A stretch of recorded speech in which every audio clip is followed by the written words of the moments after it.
Oke rekan-rekan, dan di sini ada informasi yang berkaitan dengan FTX, Binance dan juga pasar cryptocurrency ya.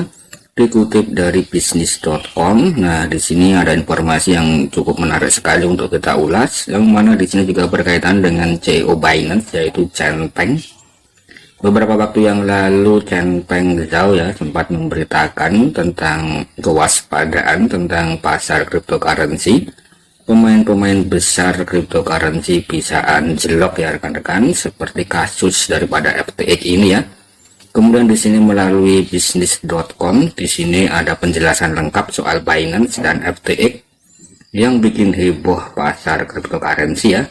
Kalau kita ulas di sini sangat banyak sekali ya rekan-rekan, atau panjang sekali artikel ini ya. Nah, kemudian di sini kita akan membahas secara pelan-pelan ya rekan-rekan. Oke rekan-rekan, dan di sini diulas pasar cryptocurrency mengalami gejolak dalam beberapa hari terakhir. Terpengaruh oleh rencana platform pertukaran kripto terbesar di dunia, yaitu Binance ya. Yang mana di sini Binance diberitakan akan mengakuisisi kompetitornya, yaitu FTX.com ya. Nah, maka dari itu di sini rupanya ada informasi-informasi terkait Binance dan juga FTX ya. Meskipun Binance sampai saat ini masih belum mengakuisisi FTX ya rekan-rekan. Nah, kemudian di sini kita lihat lagi rekan-rekan, dan apa itu Binance dan FTX. Nah, Binance dan FTX adalah dua pertukaran atau exchange kripto terbesar di dunia yang merupakan pasar tempat investor membeli, menjual dan menyimpan token mereka. Kemudian di sini Binance adalah pertukaran kripto terbesar berdasarkan volume, sementara FTX berada di 5 besar ya menurut informasi ini. Dan nanti kita akan lihat ya rekan-rekan di dalam peringkat di data dalam coinmarketcap.com yang dimiliki oleh Binance ya.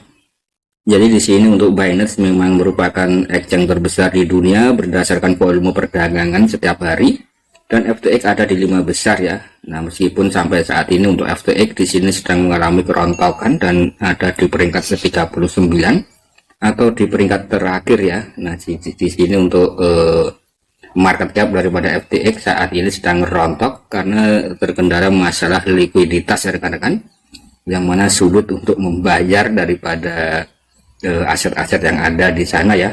Mungkin kurang lebih seperti itu ya. Kemudian di sini siapa yang mengendalikan Binance dan FTX? Kemudian di sini ada kedua perusahaan ini dipimpin oleh orang yang paling berpengaruh di dalam dunia cryptocurrency. Binance dikendalikan oleh Changpeng Zhao, kemudian FTX dikendalikan oleh Sam Bankman-Fried atau SBF ya. Kemudian di sini ada keterangan untuk SBF atau Sam Bankman-Fried. Di sini merupakan mantan trader dari Jane Street hingga beberapa minggu terakhir. Namanya banyak muncul di industri kripto. SBF mendorong proyek-proyek yang gagal termasuk BlockFi, Voyager Digital dan Celsius. Nah, kemudian dia juga bisa memikat SoftBank Vision Fund, Singapore Wealth Fund termasuk, dan Ontario Texas Pension Plan ya sebagai investor kan. Nah, kemudian di sini jauh lebih lanjut ya. Ini Changpeng Zhao adalah warga negara Kanada keturunan dari Cina. Di sini sudah dijelaskan secara lebih jelas ya rekan-rekan untuk siapa sosok daripada Changpeng Zhao ini rekan-rekan. Kemudian mengapa Binance dan FTX ini bisa menghebohkan ya, bahkan untuk CEO Binance yaitu Changpeng Zhao ya beberapa waktu yang lalu sempat memberikan semacam peringatan ya rekan-rekan, yang mana di situ juga mencatut tentang FTX ya yang sempat anjlok untuk FTX itu sendiri rekan-rekan. Kemudian di sini menilik ke tahun 2009 ya, Binance sempat berinvestasi di FTX, kemudian di platform pertukaran derivatif. Dan tahun berikutnya Binance meluncurkan turunan kripto sendiri dan dengan cepat menjadi pemimpin di bidangnya ya, yaitu BNB ya kan.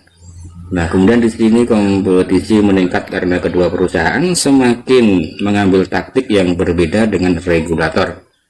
Oke rekan-rekan, dan di sini banyak sekali informasi yang ada di sini ya. Jadi apa yang baru saja terjadi di dalam dunia cryptocurrency?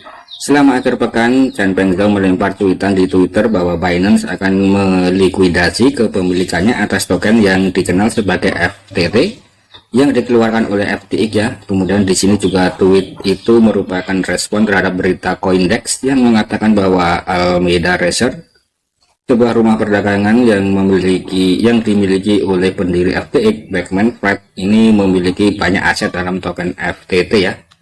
Nah, jadi di sini untuk Chanpeng Zhao dan juga BSF atau Bankman-Fried ini rekan-rekan ini sedang berseteru ya. Dan rupanya untuk Chanpeng Zhao di sini memang berencana untuk mengakuisisi daripada FTX ya.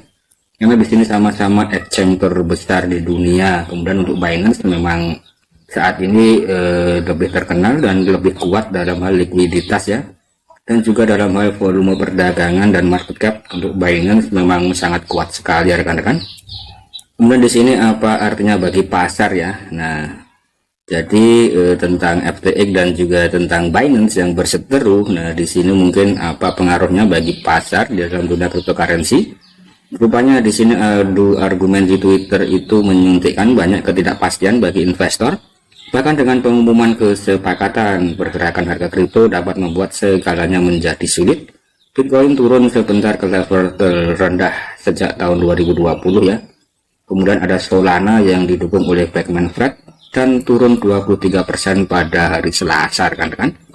Artinya di sini untuk pasar-pasar cryptocurrency ini juga berpengaruh ya, nilainya sangat fluktuatif sekali rekan-rekan. Nah, kemudian di sini apa artinya ini bagi pengguna Binance dan juga FTX ya. Oke rekan-rekan, dan di sini Chanpeng Zhao dan juga Bankman-Fried nah di sini mengatakan di Twitter bahwa kesepakatan itu dilakukan untuk melindungi pengguna meskipun persyaratan pastinya tidak jelas. Belum ada pengumuman dari Binance tentang apa yang terjadi di akun FTX. Investor pun kemungkinan tidak senang dengan penurunan harga token ya. Nah, ini sudah sangat jelas sekali untuk FTX yang sudah anjlok ya rekan-rekan. Oke rekan-rekan, dari sini saya coba untuk memasuki coinmarketcap.com ya. Dan di bagian menu di sini saya membuka bagian exchange, kemudian yang bagian derivatif ini ya. Nah, kemudian di sini ada peringkat nomor 1 untuk Binance, ini exchange Binance dengan volume perdagangan pada hari ini ya. Ini ada di angka sekitar 538 triliun ya rekan-rekan ini ya. Ini mungkin 538 triliun ya untuk volume perdagangan per hari. Ini turun 9% ya, tapi masih dalam peringkat pertama rekan-rekan. Nah, kemudian di sini juga ada keterangannya ya. Kemudian yang nomor 2 di sini ada Max, kemudian Bibit dan OKX. Kemudian di sini kalau kita scroll ya. Nah, ini juga ada Get.io. Nah, kemudian di sini untuk FTX ya rekan-rekan. Nah, rupanya FTX sudah tidak berada dalam peringkat 5 besar.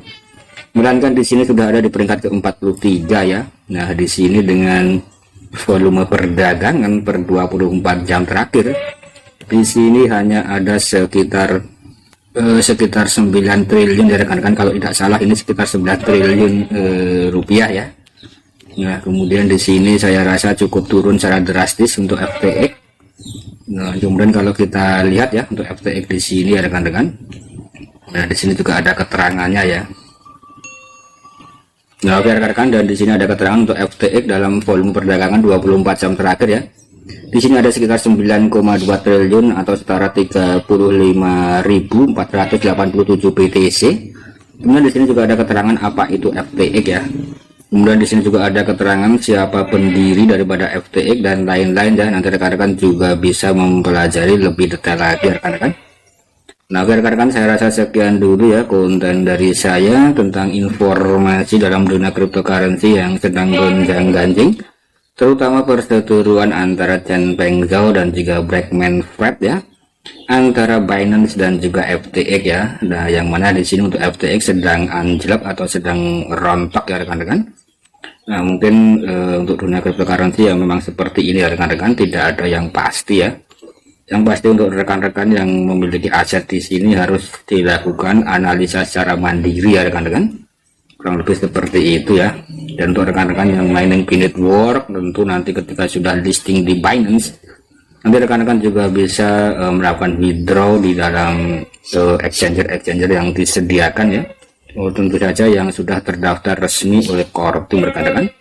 Biar rekan-rekan, saya rasa sekian dulu konten dari saya. Semoga ini bisa memberikan semacam informasi yang positif. Jangan lupa selalu klik tombol petirnya ya, dan jika rekan-rekan suka silahkan klik tombol like-nya, dan jangan lupa di klik tombol subscribe-nya. Terima kasih.